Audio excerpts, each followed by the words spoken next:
Chào mừng các bạn đến với kênh Bếp Mẹ Sam. Như các bạn đã biết, kim chi là món ăn truyền thống nổi tiếng của người dân xứ Hàn. Khi văn hóa Hàn Quốc du nhập mạnh mẽ vào Việt Nam thì món ăn này cũng được người dân nước ta ưa chuộng hơn. Với mình thì kim chi là một món ăn cực đưa cơm, có lẽ nhờ sự kết hợp rất hoàn hảo của các loại gia vị có khả năng kích thích sự thèm ăn, đặc trưng như hành, tỏi, gừng, ớt.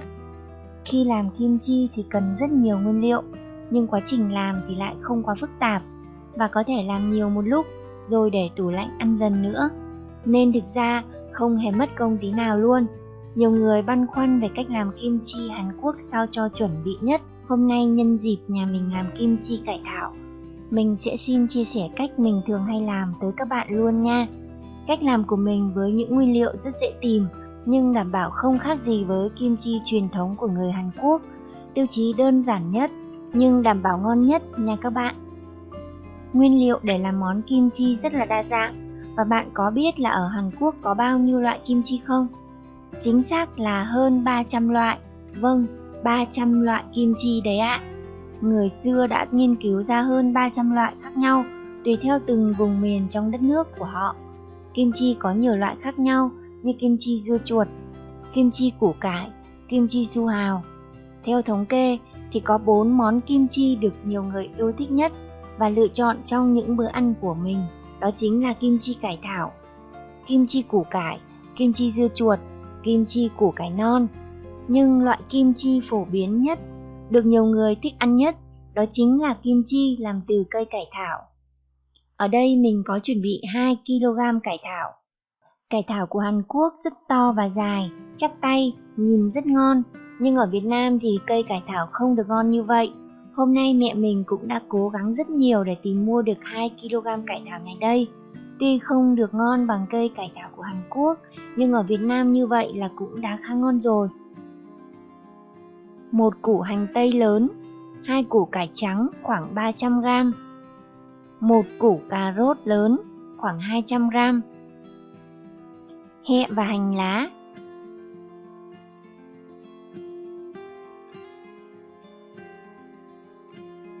10 con tôm khô, 1 quả lê, nếu bạn không có lê thì có thể thay bằng quả táo nha. 100 đến 200g ớt bột Hàn Quốc. Các bạn mua ớt bột Hàn Quốc này ở các siêu thị đều có bán nha. Ớt bột Hàn Quốc thì nó không cay, chỉ làm màu để cho kim chi sẽ đẹp mắt hơn, kích thích vị giác hơn thôi nha các bạn. 2 đến 3 thìa canh ớt bột thường. Ớt bột thường ở đây để mình tạo vị cay cho món ăn. Nếu không ăn được cay thì bạn có thể giảm hoặc là bỏ qua nguyên liệu này. Muối biển hạt to, 100g bột nếp, gừng. Các bạn nên chọn củ gừng ta để cho thơm hơn. Đây là gừng nhà mình trồng, tuy hơi xấu nhưng rất thơm các bạn ạ. Tỏi, nước mắm ngon. Nước mắm ngon sẽ giúp cho kim chi thơm ngon đậm đà hơn. Và cuối cùng là đường cát trắng. Ngoài ra thì các bạn nên chuẩn bị các dụng cụ như là chậu hoặc âu lớn để ngâm cải, máy xay sinh tố, hũ sành sứ hoặc hộp nhựa an toàn có nắp đậy kín để đựng kim chi nha. Tất cả các nguyên liệu đã chuẩn bị sẵn sàng. Bây giờ mời các bạn cùng mình bắt tay vào thực hiện nha. Đầu tiên mình sẽ chẻ đôi cây cải thảo như thế này. Dùng dao cắt một đường ngắn, chia đôi gốc cải, rồi dùng tay xé cây cải ra làm đôi. Theo mình được biết thì trước đây kim chi thực chất là món ăn dành cho người nghèo ở Hàn Quốc. Từ hơn 5.000 năm trước vào thời phong kiến, thì người dân thường xuyên phải đối mặt với tình trạng thiếu lương thực. Vì vậy mà khi tới mùa thu hoạch rau củ, người dân Hàn Quốc sẽ chế biến rau củ để có thể giữ được lâu hơn. Dần dần kim chi đã trở thành linh hồn của ẩm thực Hàn Quốc và là món ăn không thể thiếu trong những bữa ăn của người Hàn. Từ những bữa cơm gia đình đơn giản đến những nhà hàng 5 sao của Hàn Quốc đều có món ăn này. Rửa sạch cải thảo với nước sạch để loại bỏ chất bẩn, đất, cát trong bẹ lá.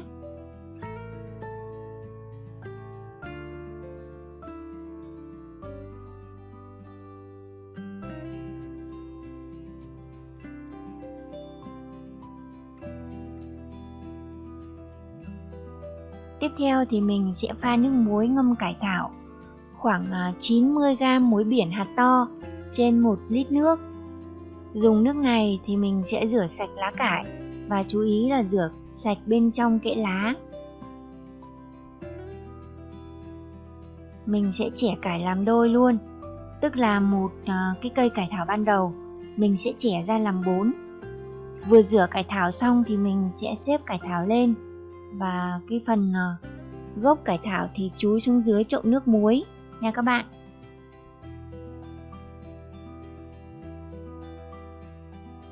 Rắc muối lên từng lá cải thảo.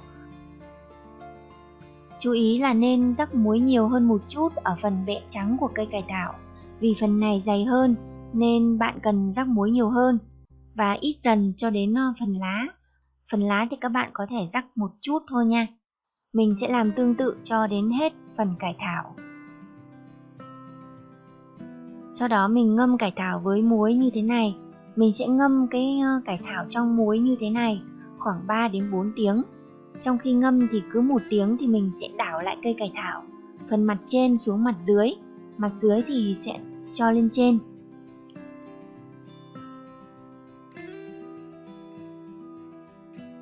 Trong thời gian chờ cải thảo thì mình sẽ đi chuẩn bị các loại nguyên liệu còn lại. Củ cải, cà rốt, lê gọt vỏ, hành tây bóc vỏ, rửa sạch. Hành lá và lá hẹ bỏ gốc rễ, rửa sạch. Gừng gọt vỏ. Tỏi bóc vỏ, rửa sạch. Lê và hành tây thì mình sẽ thái múi cau.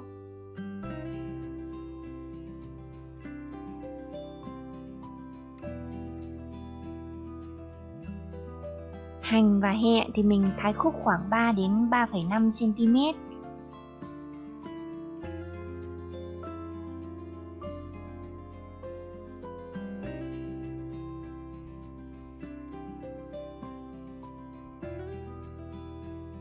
Củ cải và cà rốt thái sợi tương tự như hành hẹ, cũng tầm 3 đến 3,5 cm nha các bạn.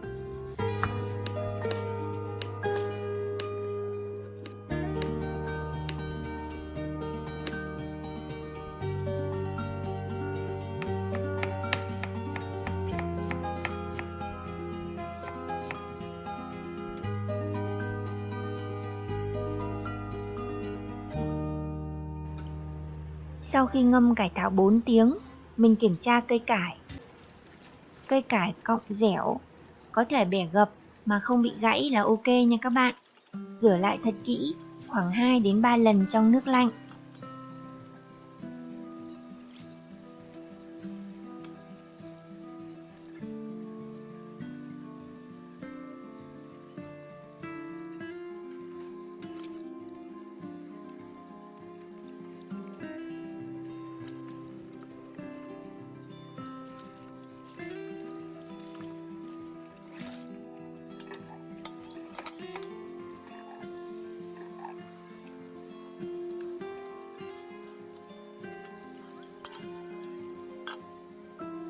Mình sẽ ăn thử một miếng, nếu thấy độ mặn vừa miệng thì ok, còn nếu mặn nhiều thì bạn nên rửa thêm nước nha.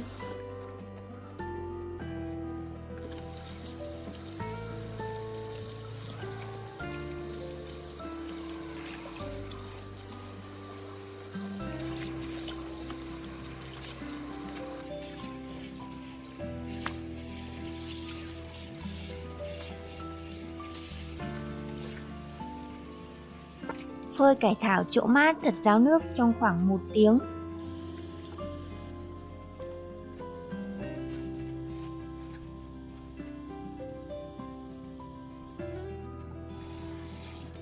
Tôm khô thì mình sẽ ngâm khoảng 10 phút.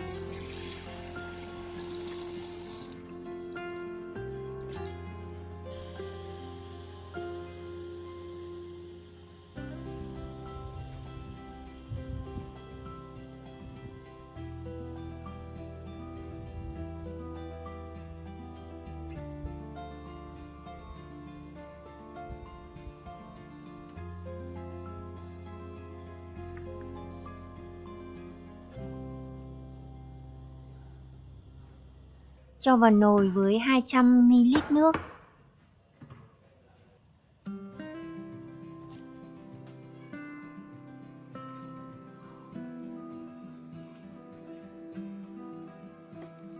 Đợi nước sôi thì mình hạ nhỏ lửa, ninh tôm trong khoảng 15 phút. Sau khi ninh tôm 15 phút xong thì mình lọc lấy phần nước. Ở đây thì mình sẽ được khoảng 130 đến 150ml nước. Cho 100g bột nếp vào nước này. Khuấy đều và đun chín trên lửa vừa.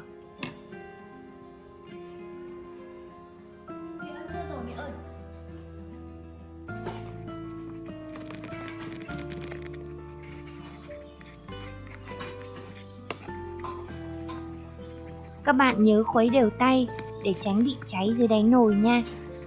Đun cái hỗn hợp này đến khi bột chuyển màu trong hơn, tức là bột đã chín, khoảng 10 phút nha các bạn.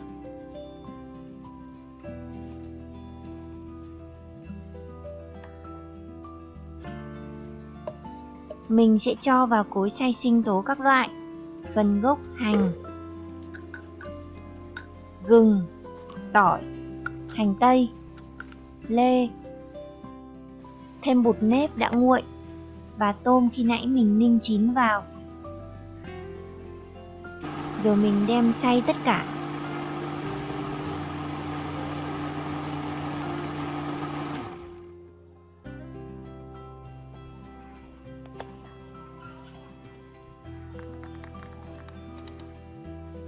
Về phần chuẩn bị sốt làm kim chi, tức là phần nhân của kim chi, mình sẽ bỏ tất cả các loại nguyên liệu củ cải, cà rốt và hành hẹ vào trong một cái chậu lớn. Sau đó mình cho hỗn hợp khi nãy mình xay nhỏ vào. Cho vào đây 5 thìa canh nước mắm.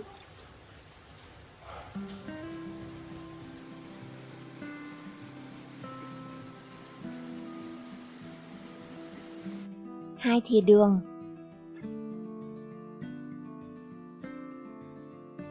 Thêm ớt bột tùy thích. Ở đây mình cho 2 thìa.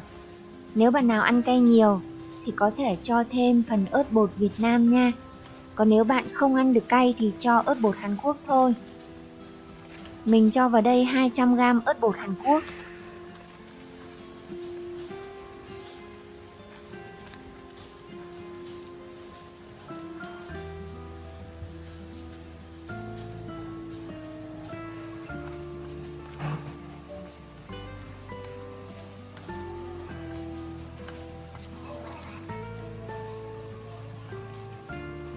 Trộn đều tất cả là có phần nhân của kim chi rồi nha các bạn. Ở bước này thì các bạn có thể lấy một miếng cải ăn cùng với hỗn hợp này để thử độ mặn ngọt. Lượng mắm, đường, ớt có thể điều chỉnh theo khẩu vị của từng gia đình. Nên làm mặn hơn một chút thì kim chi khi chua sẽ thành vừa ăn. Tuy nhiên bạn không nên làm mặn quá nha, vì cải thảo mình cũng đã ướp vừa miệng rồi.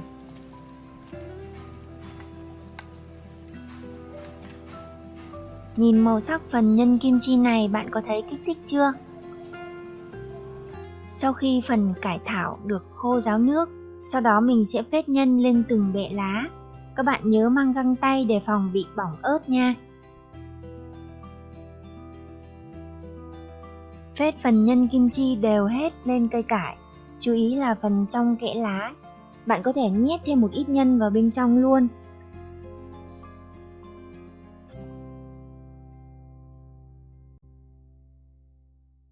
Sau đó cuộn cây cải thảo lại, để vào hũ sành sứ.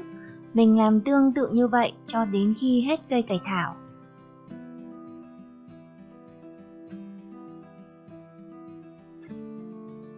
Cuối cùng là còn bao nhiêu phần nhân, mình sẽ phủ lên trên hũ kim chi.